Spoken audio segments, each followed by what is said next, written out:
Yes, Mr. Whitney, you heard correctly. It's your old friend from Paris, Collier Wells. I trust you remember me. Oh, yes, Mr. Wells. I remember you quite well. Get inside, get another line in the kitchen. Call the police, have them trace this call. It's the burglar who robbed my house. Yes, Mr. Wells, let's see. If memory serves, you and I struck rather an interesting deal in Paris. Must have been, 2 years ago or so? 2 years? Good heavens, it doesn't seem possible, does it? My, how time flies when you're having fun. Yes, it does, doesn't it? It's no use, Mr. Whitney. I know you're going to try to have this phone call traced. People try to do it all the time. It's not that easy. I know from experience. Oh, yes, I imagine in your line of business, you would have to know things like that. Quite so. Well, there must be some reason for your call at this time. My, it almost slipped my mind amidst all this amusement. I'm calling to tell you that I'm going to leave a very important message for you this morning with the Chief of Police.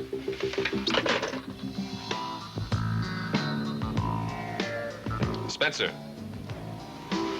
Spencer!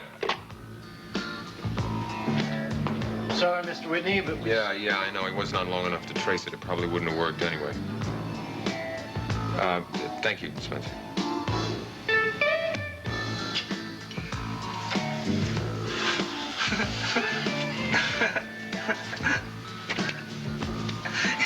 This is a good one, mister. You should read this one. No thanks, Benny. I don't know why they call them comic books anyway. I never thought they were very funny, even as a kid. No, this one's different. This is about a guy who gets caught in a cement mixer and Gavin, I have to talk to you right now. Now, Jody, did you get the money? Yes, but what I have to tell you about has nothing to do with money. It has to do with time. What? Yes, I just heard something very strange from Martine. It's about Skylar Whitney's watch.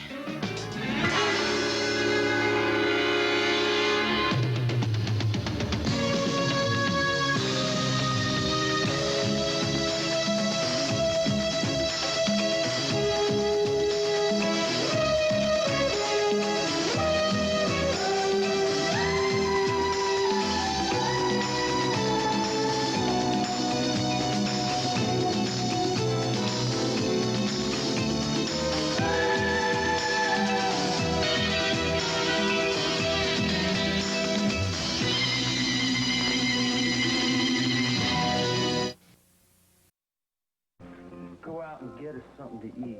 A couple of sandwiches would be nice. You trying to get rid of me? Yeah.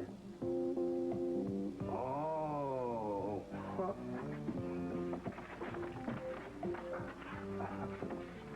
Gavin, I don't know what any of No, hold on, Jody. Just come down, huh? You came in here 3 feet off the ground. Now sit down and tell the story from the beginning. Well, when I went to see Martine, she told me a lot of things. I mean, one of the first things she said was that Collier Wells is in Monticello. Martine's husband? Back in Monticello? He must be crazy. He's really taking a chance. He's wanted by the police in this country and half a dozen others. Well, Martine says he is taking a chance, a very big chance, but he just doesn't care. Gavin, I swore to Martine that I wouldn't give Collier away. But I suppose I could tell you this. I mean, I know she wouldn't mind. I don't understand, honey. Tell me what. Collier committed a crime right here in Monticello. Now, I know you're not going to believe this, but last night he robbed Skylar Whitney's house. Robbed Skylar's house? Now, wait, there's more. The important thing in this is the watch. The watch was among the things that he stole, Gavin. Martine saw it. Oh, the watch. What watch? Well, that day, that awful day at the studio, when I was there alone with Gunther, he had this watch that he kept gloating over, and he showed it to me. Oh, you're wasting time, honey. Well, we could have had a lot of fun together, you and me.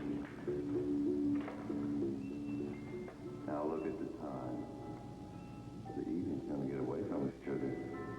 Oh, by the way, how do you like my new watch? Huh? Oh, but you can hear it, can't you?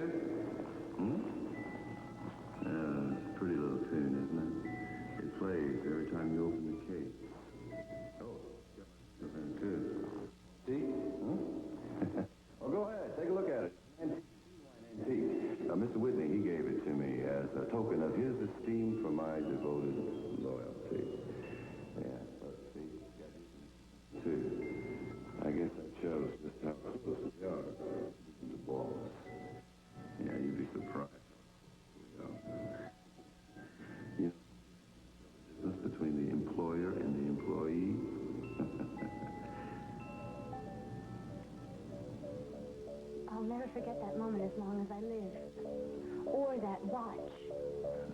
you're saying is the Martine spotted the watch among the loot the Collier stole from Sky? Yes.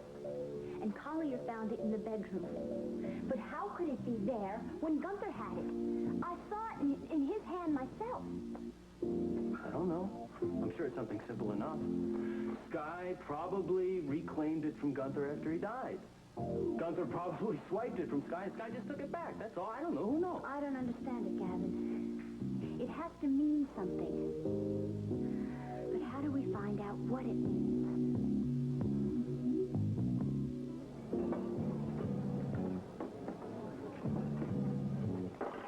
Glum is the word for the mood at this table. Glum, why are you two so down? Who's down? I feel great. I just can't keep my eyes open, that's all. I went to the opening of the Whitney Dance Company last night. Oh, yeah, right. I came here first. And I didn't get to bed until 4 o'clock. So you are the reason that Mitzi is turning in such a poor performance today. Oh. Well, then, Mitzi can serve you, and she will serve you wrong. Serve you right. Mitzi, huh? How'd you get her to go with you, blackmail? No. I had these 2 tickets to the concert. Oh, yeah, that's right. You gave them to me. And I had no date, so I said to myself, why do you always work so hard to get a date? Why don't you just relax and let life wash over you, you know? The next girl you see, take her to the theater. So, I looked up, and there was Mitzi. So I took her. Now, granted, she's not my usual grade A type girl, but hey, she's okay. I mean, well, she is a girl. I mean, she wears dress and everything. Pardon me. Oh, what's light on yonder window breaks? 'Tis the east, and Mitzi is the sun. Would you care to place your order now, sir? Well, sure, yeah, well, I'll have a what? I don't know. Look, Mitzi, if you're angry because I kept you out late last night, I'm sorry. I was just having such a wonderful time. I didn't know what time it was. I assure you, sir, it is of no difference. And I can assure you that it will never happen again. Well, why not? I don't know. Look, I'd like to go out again, really. I'm sorry, but my date book is filled way into the future. Now, what do you want to eat? Why don't you just give my friend some crow, Miss? Yeah, under glass. Roast beef, mashed potatoes, green peas. I'll have an omelet and a green salad. Boy, you really have a way with women. I gotta hand it to you. You handled that beautifully. I'm sitting here bleeding, and all you do is tell jokes. Well, I must have offended her some way. I don't know how. Really, I didn't want to. Yeah, well, too bad, too. She seems like a cute kid. She is. She's a lot of fun, too. But I had a wonderful time last night, really.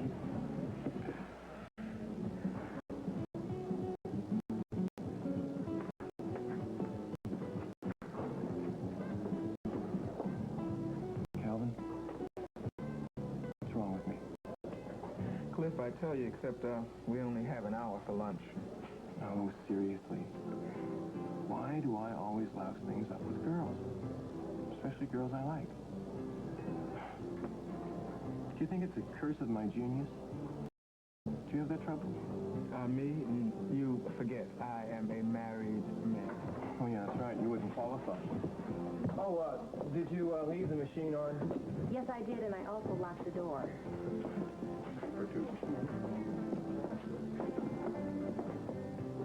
Well, what do you know?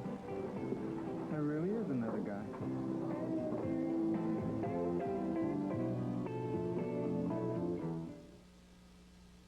And my dinner was wonderful to be in one of Monticello's most fabulous restaurants with 2 of its most lovely young ladies.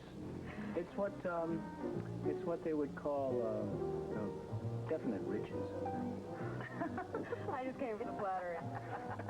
So did I. guy. Actually, my day started out rather routinely, but it seems to be picking up. Must be the company. Yes, I'm glad we were able to get together. However, my day did not start out routinely. Now, I don't know how ethical it was to call the editor-in-chief of the Monticello Star, but I had a nice long talk with him about their overuse of the Jim Diedrichson story. Well, now, why wouldn't it be ethical for you to call him? It seems to me you have every right. Well, he might have thought that I was a little nervy, complaining, because after all, I am the competition. But frankly, I really don't care what he thinks. Nancy, it was your story to begin with. They stole it from you. Well, what did you say to him, Nancy? Well, first of all, I said that I thought they used the story to excess. And then I made some lofty remarks about responsible journalism. I was in high dudgeon, quite proud and quite, justified. Oh, Nancy, you went to all that trouble for me, but you really shouldn't have bothered. I have learned to just ignore the whole thing. I can live with it. Valerie, I really do think that's the only way to handle it. And I certainly hope that's the last of the Jim Diedrichson story. Kelly, remember our pact? What pact? Kelly and I made a deal the other day. We were not going to mention that name anymore. But he seems to have forgotten. We didn't shake on it. We did too. We did not. Let's shake on it now again. Peace. Right. Well, I don't think you're going to be annoyed anymore because I'm very happy to say that the editor is a reasonable man. And he agreed with me. And he said that they weren't going to use the story anymore. Oh, good. Yeah. He's rather disarming. Sounds like an all right kind of guy. Oh, he really is. He really is. He even offered me a job. What? Yes, it's substantially more money, I might add, but I didn't accept. Well, that's a relief. No, I couldn't leave the news. It's my second home. Well, anyway, I'm glad that this guy agreed to kill the story. And Val, no matter what you say about this whole thing not bothering you, I'm sure that it must have some kind of effect on you. Of course, it can't help but have that. And I don't just mean Mr. Unmentionable. I mean all the gossip about that tremendous sum of money that you're going to inherit, or the possibility that you would inherit. Well, I'll just survive that, too. Maybe. But maybe that's the reason you have a feeling that someone's following you. What? What do you mean? Well, I noticed it yesterday for the first time, and maybe it's just my imagination, or I am getting paranoid or something. What did you notice? Well, I keep seeing the same man, or I see a person wearing this particular jacket. I saw him outside the theater last night, and then again in the park. Could you describe him? Well, no, I can't really say what he looks like, but he's always wearing this jacket. It's a checkered jacket, and I don't know, it seems like everywhere I go, I'm just suddenly aware of him being there. Really? Very curious. Well, as I say, maybe it is just my imagination. Or it could be just some guy trying to get up enough nerve to meet you. And that happens sometimes when there's a whole lot of publicity about someone inheriting a lot of money. Right, that's true, yeah. Well, now the publicity is stopped, so nobody will be reading about it anymore. And so you won't be getting so much public attention. Thank you, I've had enough. Can you have our check, please? Can you get a chance? Thank you very much. Thank you.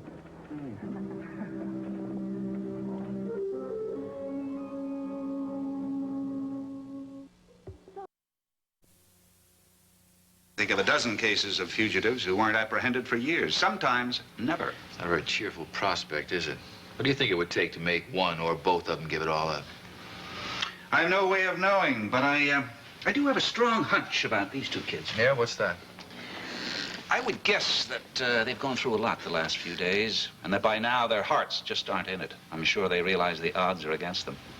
I have the feeling that this will all be over very soon. Well, I hope you're right, but right now they're scared. There's no doubt about that. Being scared, they're liable to do anything or go anywhere. That's why I hope they do the right thing for their own sakes. I wouldn't want to see anybody else get hurt. Nancy and I were thinking about them last night when we were at the Whitney Dance Theater. They were such an important part of the whole thing. Jody is a performer and Gavin is the choreographer. It's a shame that they couldn't be there to share that success. Yeah, that was really a big night last night, Mike. Bigger night for Sky Whitney than even he'd imagined, and I don't mean artistically. What do you mean? Keep it confidential. I haven't made it public yet, but Whitney Mansion was robbed again last night. Again? He's becoming a popular target, isn't he? This time the intruder was successful. Cleaned out the place, mostly jewelry. We, however, weren't so successful. We managed to let him get away, but we do have one advantage. What's that? We know who it is, or at least we have a good reason to believe it was a man named Collier Wells. Collier Wells? Well, I've heard that name before. Well, that's the man that Damien Tyler's been looking for, isn't it? Tyler thinks that Collier Wells and Carlo Crown are one and the same. What? The photographer? Yeah. Unfortunately, our proof isn't very firm, and his alibi happens to be kind of strong, provided by Mrs. Collier Wells, for what that's worth. Mrs. Wells? Martine Duval. She's married to Collier Wells? Yeah, but we don't have any photographs, no fingerprints, no identifying data at all on either Wells or Crown, so we're stymied for the moment. Yes. Yes, it's okay. You can come in. Sky Whitney says it's urgent. Hello, Chief. Hello, Mr. Carr. Hello, Mr. Whitney. I'm glad you're here. You said this was urgent? You're damn right it is. You know, that Detective Tyler of yours was right. Wells was responsible for the burglary at my house last night. He had the gall, the colossal gall, to call my house and admit it. Not only that, he said there was some message from me here at police headquarters. What message? How the hell do I know? Well, you must have been sent on a wild goose chase. There's no message here for you from anyone. You... Come in. Sorry for the interruption, Mr. Whitney, but... Oh, this is my new driver, Spencer Varney. This is Chief Mallory and Mr. Carr. Gentlemen? I thought I told you to wait by the car, Spencer. I thought this important enough to take the liberty, sir. Someone threw this package in the car. I didn't see who it was, and I opened it to make sure it was safe.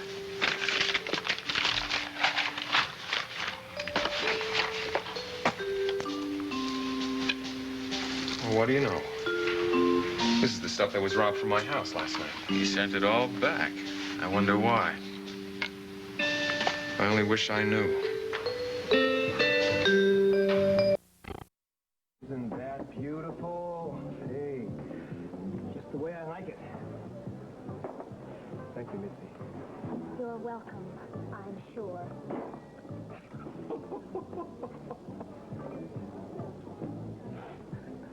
You're looking beautiful today. Well, considering you didn't get much sleep last night. Would you care for anything else? No, thank you, Mitzi. Cliff, why don't you just quit while you're behind? Yeah, maybe I shouldn't open my mouth except to eat. I'll be right back, buddy. I have to go satisfy my curiosity.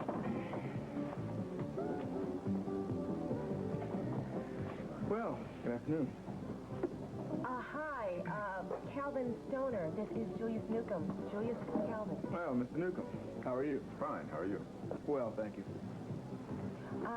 Julius, Calvin is in the law business, too. He's a cop. Aha. Well, then I guess we won't have very many encounters, Mr. Stoner. My specialty is corporate law. Oh, well, judging from some of the corporate types I've met, Mr. Newcombe, we may very well have that encounter yet. Would you care to order now? How about that steak, Didi? Sounds fine to me. Well, I won't disturb you any longer. It was nice meeting you.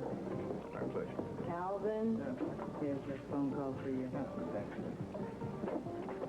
Yeah, Stoner here. It's Gavin. Be quiet. Just listen to me, okay? Don't ask any questions. Believe me, it'll be better for both of us, please. Just answer one. Was there an antique pocket watch found on Gunther Wagner's body?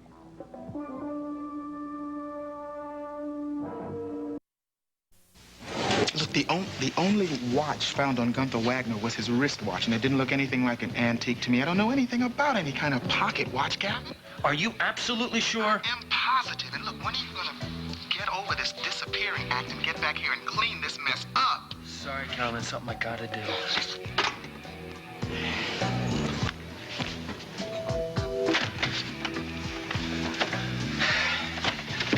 It's true.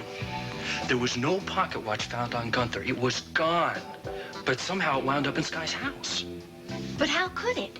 I have the vaguest idea. Sky arrived at the studio after the police examined Gunther's body. At At least that's what the newspaper said. But how did Sky get it? How? Gavin, maybe Sky was at the studio. But maybe he was there before the police arrived.